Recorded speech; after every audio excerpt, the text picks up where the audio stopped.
Welcome, guys. I'm here with Sammy and Spencer Robbins. I'm very excited to chat with them today. So, would you guys mind introducing yourself and just tell us who you are and what you do? I'm Sammy Oh, you go Robbins. first. Okay. All right. That's I'm it. Spencer Robbins. Yeah, that was it. Yeah. All you get's our names. That's it.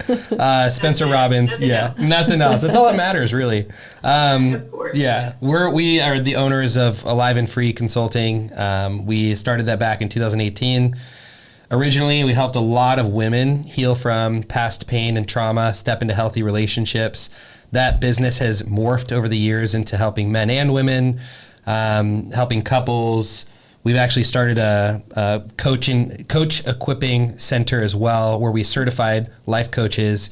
And now we're doing that, and we have two programs running, one for men and one for women, to heal from past pain, unresolved pain that's leaking into relationships for believers. So that's the big stuff that we're doing now. Yep. Do you want to share anything else? No, that's why I went first. I wanted you to cover those grounds. I could imagine that going 10 minutes longer if you it was shared. me. And, Yeah. How would I explain? That was perfect. And yeah, I love what you guys do. And I've been through two of your programs, so I can testify to the awesomeness of them. Yeah, they're really, really great. Great content. So Thank you.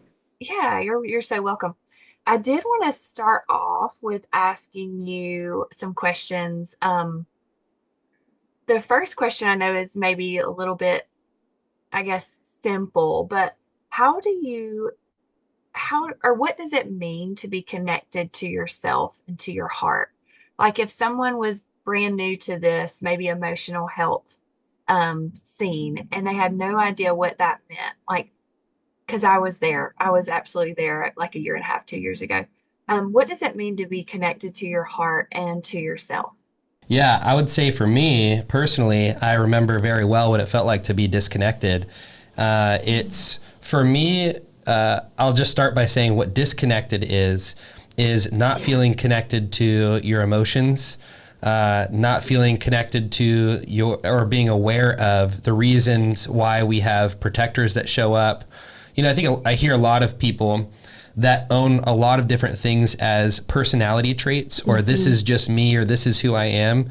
And they have no understanding of the way that their trauma or their past has influenced or informed the way they show up in relationships, the way they approach life, their belief systems about men, women, God, you know, what we should do in life. Like all those different things are influenced by the way we grow up, the level of compassion and nurture we experience growing up, the level of healthy maturity, and safety, the presence of parents that were really loving and kind and nurturing. I think all those things can cause us to show up a certain way. Connected, I would say, is where you are at home with yourself, where even if you are alone, you don't feel alone. You actually feel like you are connected to hope, joy. You're connected to love. You feel like you're aware of your emotions. You feel like you're aware of the reason why you have emotions. Yeah.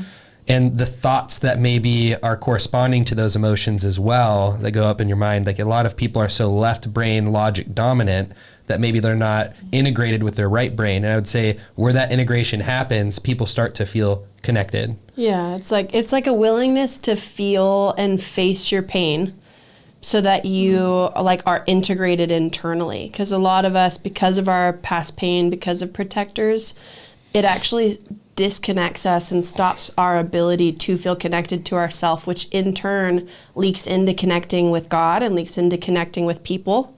And a lot of us live that way until there's something in our life that's requiring more of us. It's like most people that I know, they don't start wanting to face themselves and they don't want to feel their pain until they're like in a dating relationship or they're engaged and they're married. And they're like, man, why is it so hard to feel connected? Or why won't he just do this? Or like, why is it that X, Y, and Z? And like, we reach this point as we're growing and maturing where we outgrow those protectors. And in order to actually grow and mature and heal, we really need to face ourselves and face our pain and feel it and get comfort in it. And it's from that place that you experience that self-connection, and then you can give that connection to the people around you. Yeah. Yeah. The one thing I'll add to that is like for Christians and non-Christians, like as Christians, one of the words that defines God is Emmanuel, which is God with us. And it's like, why did we need a God with us? And why did we see, like it just said that Jesus drew near to the brokenhearted? And I'm like, why is that? And it's like, well, what I've noticed is in my life is I've made myself the savior of my life. I've actually withdrawn from myself in my brokenheartedness. I've actually stepped away from myself in the midst of emotions I didn't know how to deal with. It's like when you can almost see that parent that's so overwhelmed that when their kids start screaming, they start creating space because they have no idea how to hold space for that little child. Well, for ourselves, we might experience different things in our lives that dysregulate us. And all of a sudden, what we do is we create space from ourselves and we don't feel like we're actually with ourselves in it. It's almost like I've talked to clients that identify it as like watching myself live life from the outside. Yeah. You know, and that's what I would define as like a disconnected person. Does that make sense? Yeah, that makes total sense. And I feel like I said earlier, I lived that for majority of my life and didn't even realize it. And so I know, Sammy, you mentioned earlier, people don't usually get connected with themselves until maybe they're like forced to or in a situation where they need to in order to grow. And for me, I know I've been dealing with like chronic health issues for several years now. And it really wasn't until a couple years ago that I dove into emotional healing and health. And I think that has really allowed me to move forward in physical healing. And I don't think if I didn't address that piece, that emotional piece, and like being with myself in this really tough several years, I don't think I could have moved forward. So, yeah, thank you so much for explaining that because I do feel like so many people that have these chronic physical issues, um, Yeah.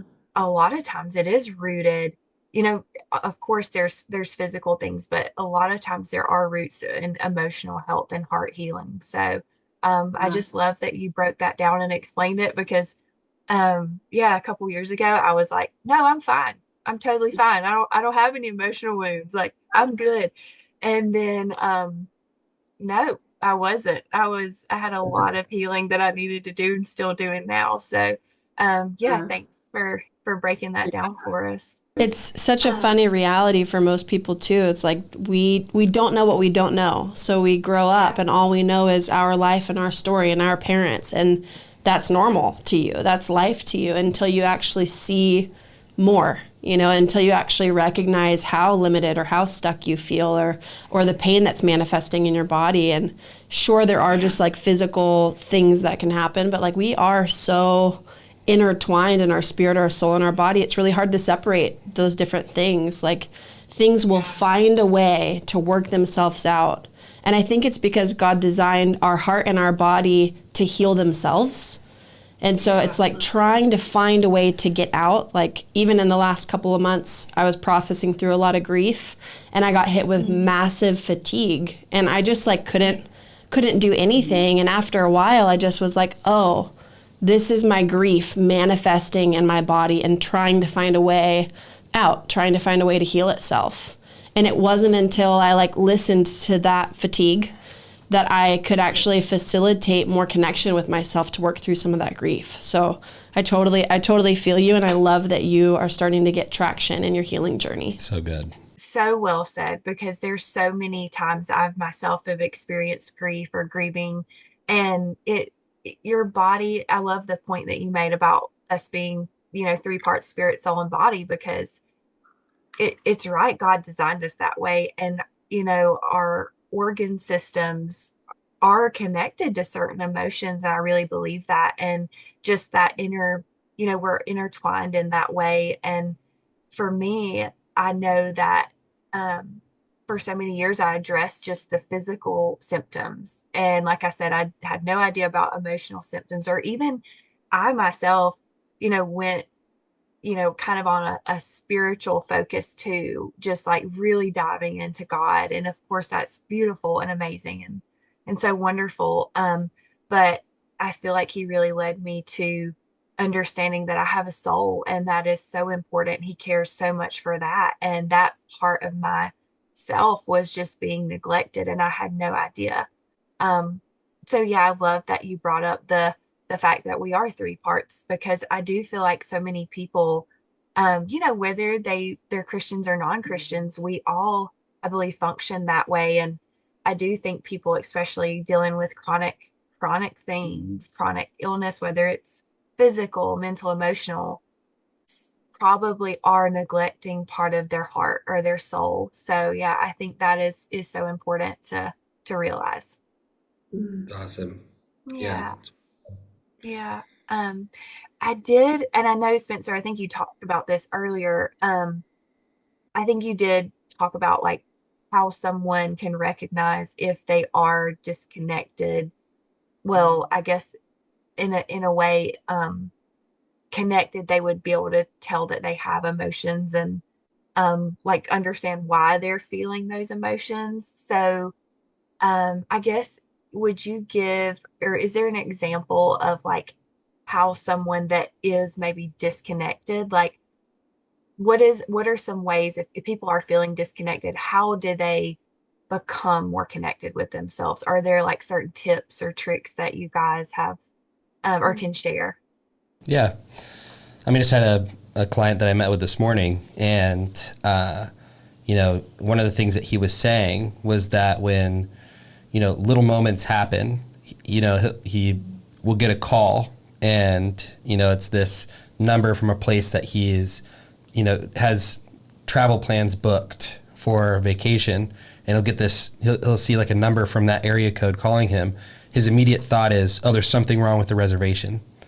And he'll hear something, he'll see that his dad's calling, and he's like, oh, there's something wrong with this family member because my dad's calling. And he's like, I do this thing where anytime there's something that's unknown or out of routine, I immediately assume the worst is going to happen.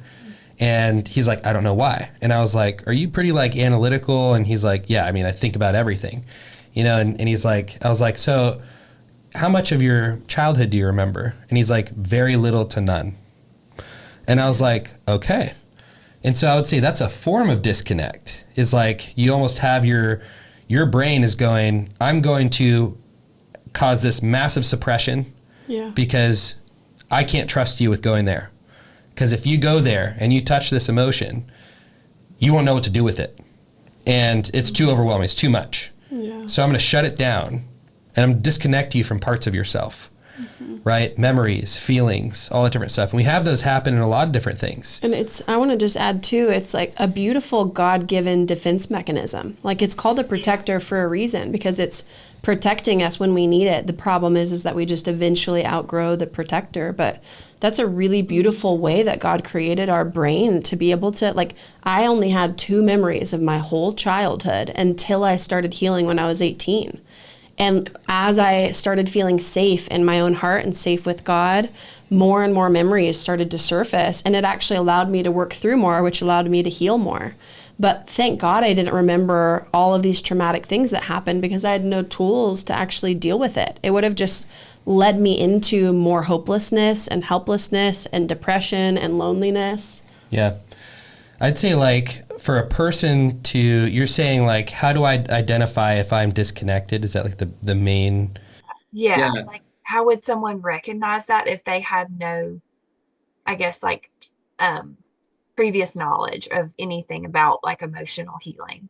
Yeah, well, I think of a lot of us as little children connected to an adult version of us, right? So every single one of us, there's an inner child connected to like an adult you. And before pain happens in our lives, we're this wonder child that is full of awe, joy, hope. Like we know that kid that looks like my little boy. He's 2 years old. Every time we get out of my truck at night, he looks up and he goes, stars. And it's like the cutest thing in the world, but it's like as if he had never seen them before in his entire life, and they're so exciting. And it's like, when did I stop looking at the stars with that same enjoyment that he has finding one. He's just like, I found one and I'm so excited.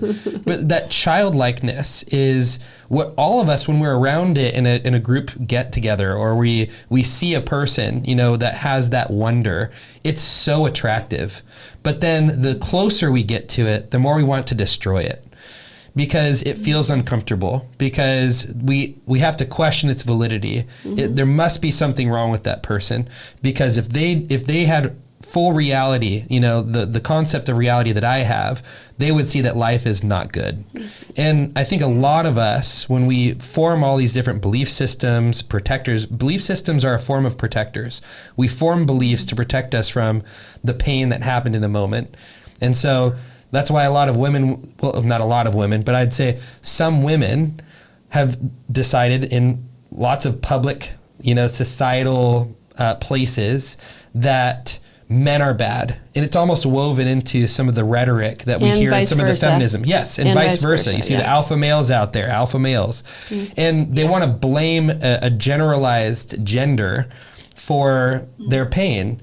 And it's usually because they had a moment or moments that that cause them to form a belief system. That belief system protects them from ever being hurt from a man or a woman again. That's the illusion that it sells you. Exactly. And I would say all of those things combined disconnect us from that wonder child that we once were. Yeah. And so the more you get connected to your hope, your joy, your love, those different things that are at our core, the more you feel connected. Because you're like, I'm experiencing life and I am attuned to it. Yeah, I want to simplify it because he's like such a brilliant thinker. And I know for me, I spent so much time with him that I can understand what he's saying, but he spits out so much good stuff so fast. And I'm slower than that. So for all of you who want it a little simpler, we all have this wonder child in us. And another way to say it is like, it's the essence of who God created us to be before pain, before sin. It's like your real, true identity. And that real, true identity, or your wonder child, can see in full color. And when pain comes in, it almost shuts down some of those colors, right? You start getting jaded, you experience fear, you experience loss, hopelessness, depression, like whatever it is that life brings your way. It's like experience by experience, you start seeing a little more in hues of gray and black and white. And it's not until you have the tools or you're willing to face yourself and feel those pains and then get love and comfort in those areas where you experienced pain to begin with, that you can start seeing in full color again. So like once pain comes in, you become like a fragmented version of yourself. And I know I experienced this for so long, where I wanted to numb with alcohol or with weed or with getting my needs met from men, feeling wanted, like dissociating in any way that I can. Anorexia, like, bulimia, both like, things we've dealt with. All these things that numb you and shut you down. Like I know a lot of Christians and people that I really love too, that I can tell they really love Jesus, but they just seem dull. Like their eyes are glazed over. It doesn't feel like someone's home. You're like, or where are you right now? You're like trying to find them in their eyes. Yeah. You know? Or like you try to have good, rich conversations and they don't really have much to contribute. Like there's a full spectrum of what this can look like what disconnection can look like. I think it's the easiest to notice when you're starting to do relationship and you're like, man, why is it hard for me to connect? Or when I'm triggered, now this person's dead to me and I want to end our relationship, or I want to run away and they didn't even do anything that bad. You know, it's all of those things though, like all of those different things on the spectrum is someone that's in pain. And it's your wounded self is what it is. And in order to go from being your wounded self back to your wonder child, or the identity that God gave you, we need to feel and face our pain and be loved and comforted by a source. That's why I love Jesus, because he's the ultimate source of love. Like, I'm going to lay my life down for you because I love you so much. Right. it's not until we get love and comfort in those areas that we can actually get back to our wonder child and see in full color again and have access to the love, the joy, the hope, the peace.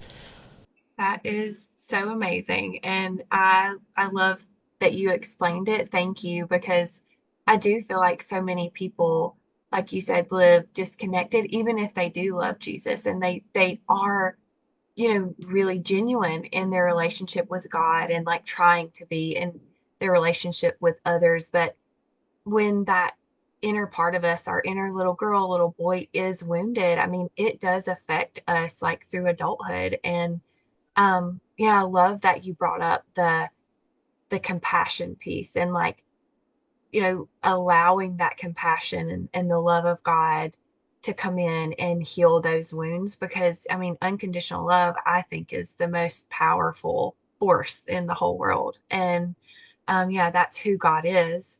And who who wouldn't want to be, living in their wonder child state? I mean, it just is so magnetic to, like you mentioned earlier, when people are or kids are around, it's just very the energy is up and you're almost drawn to that little child wonder. So I think that, as adults, that like you mentioned, going through pain and hardship and especially situations that have gone on for so long, are really hard sometimes. And I think we do kind of forget that there is an inner part of us that just longs for that love and that compassion, and really just to be seen and heard. Because I feel like for so long I just kind of like ignored myself, and I didn't mean to. It's just kind of the way that, those belief systems I learned from childhood. I learned to take care of everybody else and, to make sure everybody else was okay so that I could then be okay. But I think growing up, that turned into something that actually harmed me, and I was unaware of that. So I think, recognizing those things and recognizing the belief systems that are there are so important.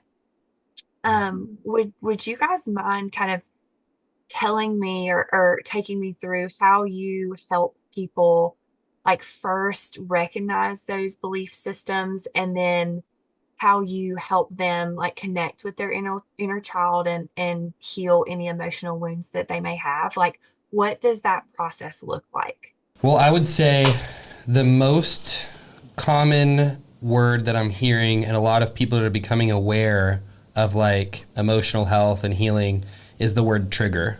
A lot of us know you're just triggered. I've been seeing in like a lot of political posts, like triggered lady says this to, this person. And so we know what that means. We know what that means usually, but what it means like from a holistic psychology perspective, if you look at John Bradshaw or, Pete Walker, Alice Miller, is different giants in psychology that really came up with a lot of inner child work, and all their books are incredible too, by the way. One of the things that they talk about is spontaneous regression and what we call emotional flashbacks, which is what Pete Walker coined it as, but I think John Bradshaw said they're spontaneous regressions.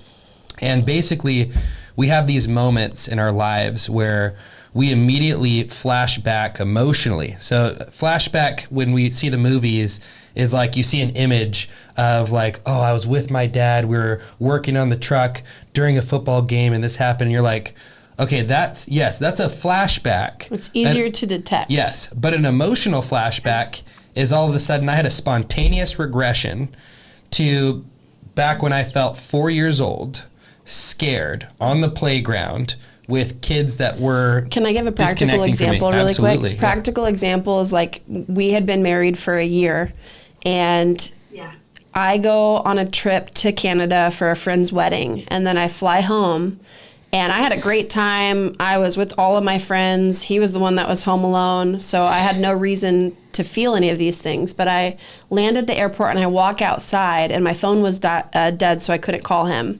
And I'm standing there with my luggage wondering if he's going to actually pick me up or if he like left me to divorce me.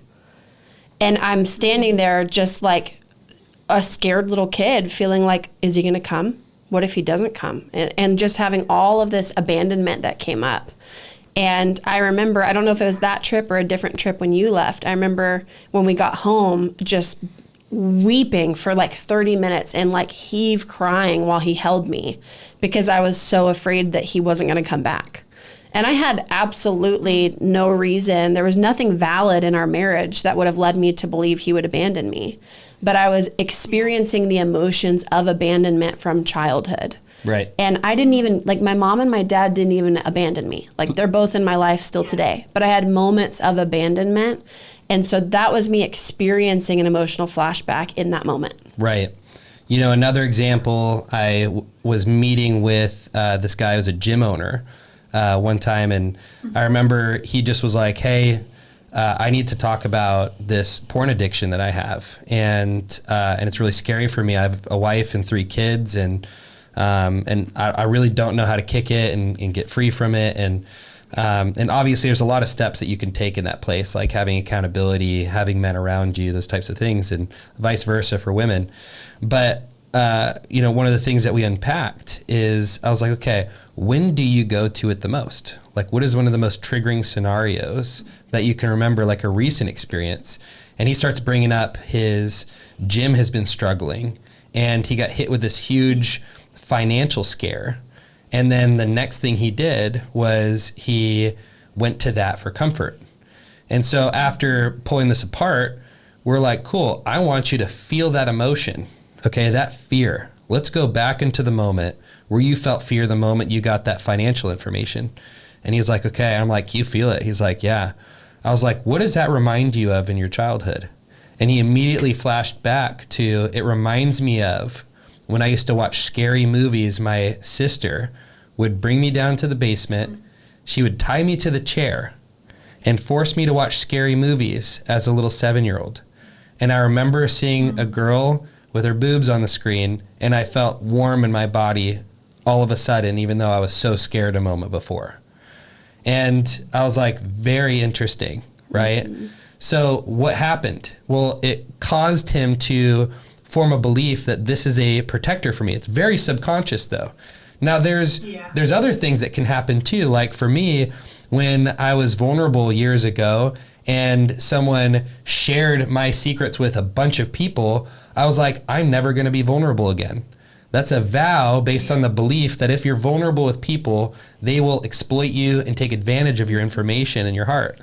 And so there are belief systems woven into, and why did I form that protector? It's like, was that true? No, it was one anecdotal experience. Like there wasn't 1,000 reasons to show like this is why it happens every single time. It's very nuanced, you know, it's very nuanced. And what I didn't know how to do was to get my heart needs taken care of and experience nurture and compassion. So I went to the next protector that I could come up with, which was, man, people are like this. I should just not share. Yeah. People are like this. I should not share. And that belief protected me from pain. But what it also did was it kept me from being able to experience the love that a person can bring in when I am vulnerable in a moment. When I share that secret and somebody goes, I don't judge you. I actually see you as good. I actually love you. I want to draw closer to you. That can be extremely healing in a moment that you're vulnerable. But I missed out on that for so many years. Yeah. I don't know how to piggyback off of what you said because I was listening so intently that I forgot the question. What was the question? I'm trying to remember it now. You're saying, how do you heal? If you identify there are beliefs. Oh, how do you heal? Yeah. And then what does it look like, the process of connecting with their inner child and receiving healing and love, like for their little girl or little boy? I'll go back to the gym owner situation, which this is beautiful. Like we've worked with thousands of clients now. I don't even know how many thousands. And most of them who come to us have no history or previous experience of counseling, of therapy, of inner healing, of working with whatever our technique is. I don't even know. We're like a mosh posh of all of these different worlds around health colliding. But most of them don't have experience doing any of this. Most of them come to us super dissociated, not self-aware, not connected. And when we walk them through, okay, what's a memory that reminds you of this right now? It's crazy how immediately, just like this gym owner who'd probably never done any counseling in his life, he immediately has a memory of what this pain and fear is attached to. And the beauty of, like Spencer saying, okay, feel that fear around finances, is it gets you connected to your emotional brain. And when we're connected to our emotional brain, out of reason and logic into emotion, our brain is actually ready to release that pain and ready to have a place and a space to get rid of it. And, you know, it brings me to a side tangent. I was talking with someone yesterday, and she was like, I just really don't like feeling pain. And of course, like none of us want to. I love feeling pain. Just love feeling pain. None of us want to. And it's a survival mechanism too, to want to avoid pain. It keeps us alive. But what I was telling her is like, okay, say because of your life experiences, your base level of pain is at a 5 out of 10 all the time. You can go around and like live your life, get through work, have a happy day, hang out with your husband, but you still have this low level of pain, and that's your baseline. Yeah. When you have a big trigger that comes up and you lean into the pain and you allow yourself to feel it, just like Spencer did with the gym owner. So you might have heightened pain for a moment, but whenever you feel it and face it, your overall baseline drops. And then the more that becomes like a normal rhythm for you, your overall pain level decreases and starts dispersing more and more. So then the more you're feeling and facing your pain, the more you actually see and can connect with who God actually made you to be. Like, I think sometimes a lot of us, until we've experienced deep healing, we don't really know how vibrant and alive we can feel, or how healthy we can be, or how much energy we would have if we actually felt and faced this pain. You know, so taking it back to the gym owner, like if you can get into feeling the fear and then go back to the memory that it's associated with, like for that gym owner, he was experiencing fear, and in a scary moment, now all of a sudden he sees a woman's body, which is designed to soothe and comfort. Like, I just put my baby to sleep and I nurse him to sleep. He's 2, and I'm still nursing him to sleep every nap and every time he goes to sleep at night and all throughout the day. Like, a woman's body is designed to comfort and soothe and nurture their child. And if we are raised and we don't get that, well, now we have a very heightened need for comfort and for nurture. And we long for this thing in a woman's body that we never got. And then if you did get that comfort and nurture, and maybe you were breastfed and you did have a safe mom, now you have such a strong association with, oh, that's so comforting. And so it's a really beautiful, pure thing. But what the gym owner did is he sexualized that need for comfort and for safety in a moment of fear. And now that hardwired his brain to, every time I have fear, now if I can just see a woman's body, I can get soothing and comfort to this fear. It programmed and ingrained a belief system for him. And this happens with, especially with pornography for men and women. Like, we have these initial experiences and we create such a strong association with it. And now we go to that to soothe our pain.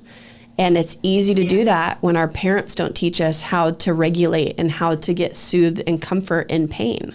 And most of our parents didn't teach us that because they don't know how to do it themselves. You know, they're going to the newspaper and the TV and the phone and pornography and alcohol. And so we watch that happen, and it becomes even more deeply ingrained to find a way to medicate our pain. Well, also it's based on like the seasons of life too that our parents were in. You know, a lot of baby boomer parents like ours, previous to that, they were in, you know, in the midst of world wars, you know, as when they were kids, and the survival way they grew up, right. And then their parents, even worse in the seasons they were there, taught us, it's like, because these protectors are so useful in survival situations, right?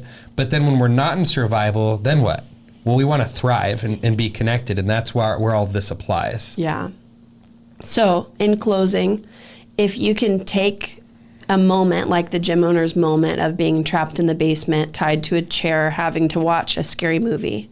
If you can go back to that memory, but then create a new experience and a new association of love and comfort, then it helps get relief in that pain. And then it creates actually like a picture of hope for yourself of, oh, now every time I have pain or when this pain and trigger does come up, now I know that there's another way that's not pornography, for example, to get the comfort that I'm longing for. Like you recognize how, I'm losing the word right now, but like it's, what's the word? Not a medication, but like it's, help me, Lord. This is my life. This is mom brain. You're just staring at me blankly. You have no help for me. I don't know what word you're trying to find. It's a copycat. It's the substitute. It's secondary. It's bad. Counterfeit? Counterfeit. Thank you. I knew he could do it. If I don't speak with him, I really struggle because I'm like, babe, what's that Bible verse? What's that word? What's that thing that I was going to say? But it's a counterfeit. You actually recognize like, wow, pornography and going to that for so long was such a counterfeit. And I missed out on getting this connection and comfort that my heart really needed from the real thing, which is from God ultimately. And so if Spencer, like he did, can take a client back to that memory where there was pain, and now maybe bring in Jesus or God, or if you're listening to this and you're not a believer, who was a mother or father figure in your life that felt really safe, that felt protective, that felt really comforting. What would it be like to imagine them coming into that space, untying you from the chair, turning the movie off, and holding you and saying, I'm so sorry this happened to you. I'm so sorry I wasn't there. I'm so sorry I couldn't protect you from this. What do you need?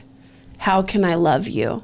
What does it feel like to be comforted? Like, what's one thing we could do right now that would comfort you in this moment? And it gives you, even when it's in your mind, because like we're using our mind to experience fear and worst case scenarios all the time. And our body and our nervous system are experiencing it as if it actually happened. You know, you play out the worst case scenario and you feel that in your body. It feels like that thing actually happened just now. And it gets stored in your body. So like, why not use your mind and your imagination to imagine good, to imagine love coming from a source that's either God or can represent God in a moment. And John Bradshaw calls it controlled regression. So there's spontaneous regression, right? But then controlled regression is where you go, I am intentionally going to regress back to a memory that I need compassion and nurture. Yeah. Right. And that's a lot of the work that we've done in certain capacities. And, you know, I think what's becoming more popular is like internal family systems, parts work, things like that. But, you know, John Bradshaw talks about reclaiming your wounded inner child. Yeah. And a lot of that has to do with intentionally doing controlled regressions where you're going back to that little boy or little girl and getting the love and comfort your heart needed. Yeah. Yeah. And it's like helping your brain release it, actually process it for the first time. And then it's giving you access to love and comfort in areas where there was pain and lack and abandonment or abuse. And you can show up differently. Once those childhood needs are met, the way that you show up is so different in life. And you might need to do 20 of those, or maybe you're like me and you need to do 2,000. Like over the last 12 years, I have had a bajillion triggers, AKA opportunities to get healing. And the more I lean in and press into the pain and get love and comfort in it, the more I can show up as my true self and be connected and bring love and honor and respect to my husband and feel alive and be able to bring my son a present mom, you know, because I'm not constantly flashing back and then medicating, you know, my pain with whatever Instagram or whatever else. The last thing I'll say here is that I think the heart is like, it has a certain amount of real estate. And our unresolved pain over the years occupies real estate, where you're like, oh, I want to love somebody else, but I don't have any room left. Yeah. I want to feel hope, but there's no room left. And what happens is when you grieve and you healthily grieve with a source of compassion, then it starts to free up real estate within your heart to be able to hope again and love again. Babe. And if you think about like grieving the loss of somebody at a funeral or grieving the loss of a relationship, your ability to grieve that with the presence of compassion and support will make you free to enjoy relationships again. Yeah. To risk again. And to be vulnerable again. And so that's what I would say is a big sign of health. Yeah. That is so good. And I love that you brought up the fact that, our heart does really only have enough capacity for certain like amount of pain or whatever trauma. But when we actually go through that process of grieving and allowing ourselves to feel that pain and fulfilling that need that we didn't get with love and comfort, then we are able to like move into hope again and like joy again. And I think that is so powerful. And it's one of the questions, maybe the last thing I wanted to ask you guys, um, for people that have been stuck in cycles of pain, whether that's physical pain or mental, emotional pain for years, and they do feel hopeless. How do they get from a feeling of hopelessness to hope again? And I know you kind of, mentioned that in what you just said, but I think so many people, like myself included, went through seasons of just hopelessness because, you try all these things and you give your best effort in trying to heal. And, sometimes things don't work out like you thought, or they're taking so much longer. So how does, this healing our inner child and emotional healing, how does that bring forth hope in people? I guess we can end with that one. Yeah, it's great. So good. Well, I'd first start with like what I believe is one of the best definitions of hope I've heard, which is the confident expectation of good. So it's the confident, hope is the confident expectation that good is coming. I don't know what it is, but I believe it's good. Yeah. Right? So, and I would say a definition of faith is like, I believe this thing is going to happen. And so it's more specific. But hope is like, I don't know what's going to happen, but I know it's good. Yeah. And I know that no matter what, even if bad things happen, it's going to result good. Yeah. And that, I think, is deteriorated by hope deferred. And that's when you hope and you experience disappointment. And so some of us are like, okay, I can recover and rebound from that. But then what if that happens 100 times or 1,000 times? Yeah. What's the point of hoping again? So this is where I think the nuances of it, powerlessness sets in. I feel powerless to affect anything in my life. Okay, well, that's a big one. That's an indicator of hopelessness. I would say you feeling like no matter what I do, it's not going to turn out good. So there's different things that I would say, like, how do you know you're dealing with hopelessness? If those are probably a couple things you're dealing with, there's obviously other things that if we were sitting down, we're writing it all down, and we're like, okay, what are all the ways we've seen hopelessness play out? We could probably figure out some different ways to explain it. But I think that with somebody that's been in cycles, we were talking about chronic illness, or chronic conditions, chronic lack of health. For me, when even just 2 years of having extreme nerve pain in my glute, like I'm a big fitness guy. Like I love working out. I lost 100 pounds back in the day. For a big portion of my life, I was bulimic and had to get healing from that. But like I learned nutrition because of that. I was really passionate about seeing people that had eating disorders get free. It's just like fitness and health has woven itself into my life as something I love and I'm passionate about. And, having a child and the different the lack of sleep you're getting, the crazy positions you're in, not working out, it led me to actually having this really strong, bad pinched nerve in my back. And one of the things that was going on was a herniated disc. And I was like, man, am I going to have to consider surgery? Because I tried so many different things, tons of different things. And I was like, what's going to happen? And I was starting to go like, what's the point of even trying anything? And that's when hopelessness started to set in. But it was like there was just enough hope to try maybe a couple other things. And I tried this thing, and it was this thing that set me free. But even 2 years of that, then you imagine somebody going through something for 10 years. Maybe we've experienced that in our relationships, failed relationship after failed relationship. Well, once you identify like, no, I'm in hopeless cycles. I feel apathetic. What's the point of even doing anything? I should just stop now. And obviously like one of the big things that happens before that is just like this extreme what do we call it? Where you're just constantly playing out every scenario, trying to figure out like what to do. Hypervigilance. Hypervigilance sets in, but then it leads to apathy. And when you're in apathy, you really know that you need healing. And I think at that point, the last thing you need actually in that moment is a fix or a solution. So you can imagine a big hopeless state is somebody that did lose a very close loved one and they're at the funeral, right? Now that's a hopeless state in some scenarios with that relationship, because that relationship's not coming back in this life. And so that feels hopeless in a lot of sense. Now, are you going to come up to that person and offer them some piece of advice or some nice Twitter that you saw one time about how like it's just God taking back one of his own because he loved them so much? It's like, no, you don't say those things. What you do is you say, anything you need, I'm here for you. You hug them. You say, I am so sorry. Words could not express, I'm just here for you. Like, I'm so sorry. Like, you're just with the person. You are loving them. You're bringing whatever source of compassion you can. And then over time, that person will start to actually feel that withness, that sense of somebody is with me in the pain. Their love is present. And that helps to further along the grieving process. And I think that grief is what frees up stored hopelessness for a lot of people.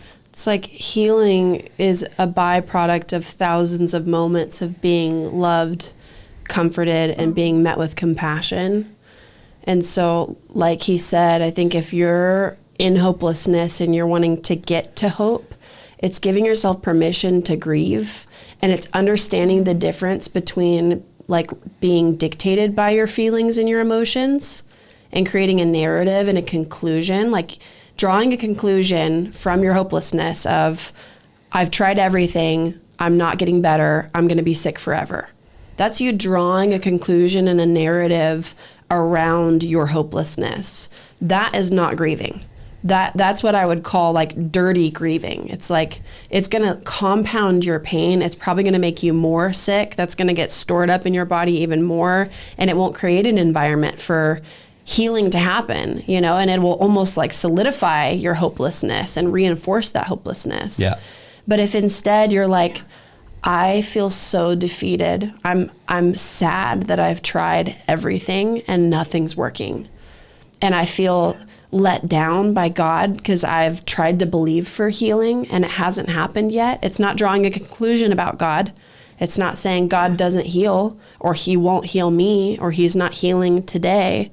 It's saying, I have pain, God, that I've believed for this and I've done everything I can think of to do, and it still hasn't happened yet. I feel heartbroken.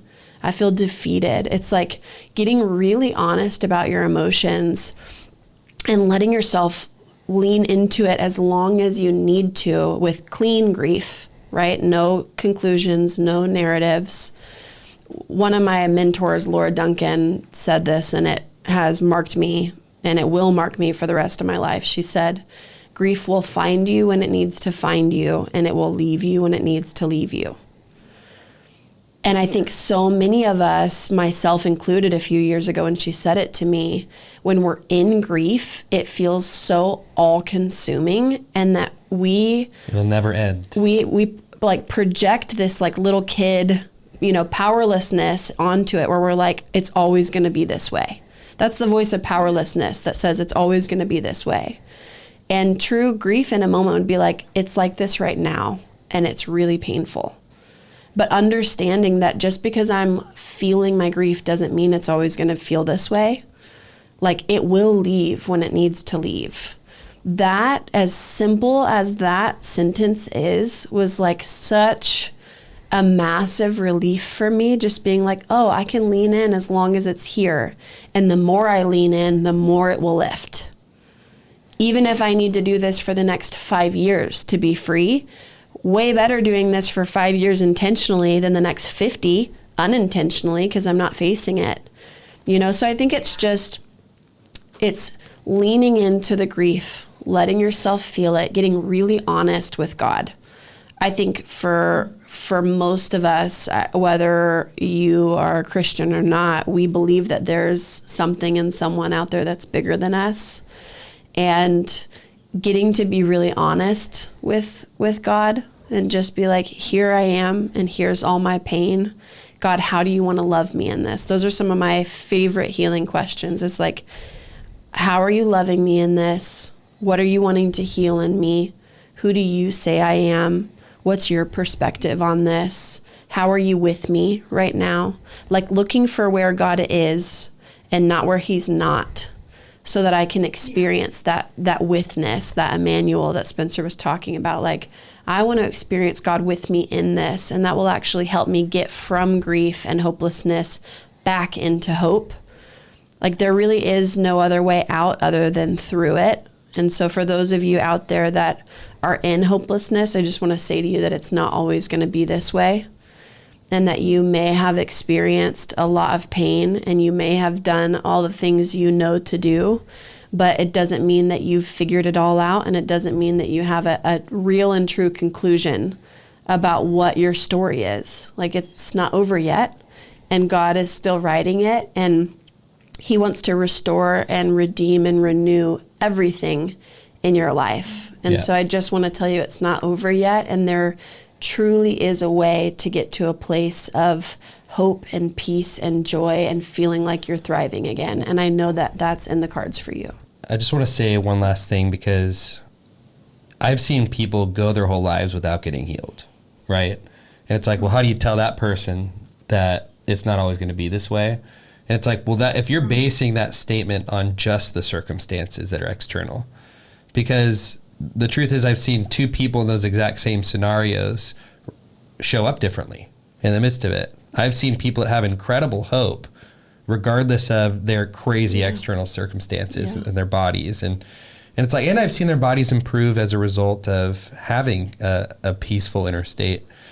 And I think for me, you know, one example that I had was when in 2022, I think we had $1 million in debt, you know, trying to turn our business around. Good times. And I thought I'd tried every single problem, like every solution to the problem. And I was like, oh my gosh, I have to fire half my team. I let go of 22 people in 1 week. We both had to have crazy hard conversations with people. And it was so tough. And I was just in so much shame. Like, I'm the worst leader that ever lived. I'm a terrible person. Like, you know, why can't I figure out this problem? There must be something wrong with me. Hopeless, apathetic. What's the point of even doing this anymore? Should I even be in business? All this stuff, right? And I had to recognize that there was a hurting little boy inside of me waiting for the external solution to come, for me to allow myself to have the carrot of love that I was dangling in front of my face. And that's what we do, is we hold love as a conditional reward system for when we finally get the thing that we're longing for. And so what a lot of people do that are stuck in hopeless cycles, you know, is they might be going, as soon as I get this healing that I've been waiting for in my body from this nutrition or this chiropractor, this person, they're like, I can't love myself and I can't be with myself until I figure this out. And it's this hyper-vigilant state of constantly solution seeking externally while leaving your heart neglected. And I think that only hurts you further. And so I think it's important to go, oh, I need to give myself love now. So I think regardless of what happens externally, keep going after the new solutions, but just know that's not the only thing in your life is not your health. There are a ton of other things, and getting around people to be with you in the midst of loss is one of the greatest things you can experience in life if you're truly vulnerable. Yeah. Because you're in a small place where love has a landing pad. And I think people that don't need it, it's like even God said he came for the sick. You know, the religious people were the ones that he actually rejected and avoided because they thought they had it all together. And I think that's important for us to recognize, I need love now, regardless if I find the solution or not. Mm-hmm. And I would say that I've seen end a lot of hopeless cycles for a lot of people, to where hope still is available, even though their hope is not in the solution coming necessarily. Yeah, it's in him. Wow. It's like not just in the outcome, it's in the person of him, and knowing that there is hope, that he is hope, that it's not just the outcome we're looking for. I think regardless if you're like if you're a Christian or not, it's hard to talk about hope and hopelessness and not know that God is the solution. Yeah. You know, because it's like, where is that origin source of love? Where is it? You know, why am I supposed to believe in love? Why am I supposed to believe in hope? If you don't believe that there is a God that is loving and kind, where will that origin source fuel you? Yeah. And I don't know. It's hard for me to come up with that myself. Yeah. Yeah, absolutely. And I love that you made the point, or you brought up, loving yourself in the midst of, not getting the healing or not getting what you have hoped for. I think that's so powerful, and something that I've been kind of walking through lately is like, can I love myself when I'm not there yet? Or like I haven't achieved what I thought I should by now, or I'm not as far along in life as I thought I should be by now. And, like reflecting on, can I love myself where I'm at, no matter what that looks like. And I think that was so beautiful and so well said. So thank you guys so much for sharing everything you have today. And I so appreciate that. And I just wanted to ask, like, how can people connect with you? If people are wanting to know more about what you do and like what you offer, would you mind just kind of telling us a little bit about that? I would just say the Alive and Free podcast is probably the best resource they can get from us. It's just all of our free content. We do long form conversations about emotional health topics and things where we get vulnerable.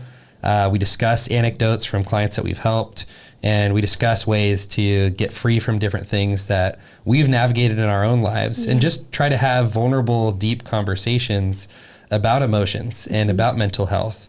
And then I would say there's like a slew of, ways that we have resources on our website, aliveandfreeconsulting.com, but I'd say the podcast is probably the best resource for people. Yeah, and you can get links to any of our different programs in the description of that. So if you're specifically looking for those, that's in our podcast as well. Yeah, so the Alive and Free podcast. Yeah, like we have an Alive and Free collective for women that want help, and then there's an Inner Strength men's program I just started as well. And again, those links will be in some of our recent podcasts coming out.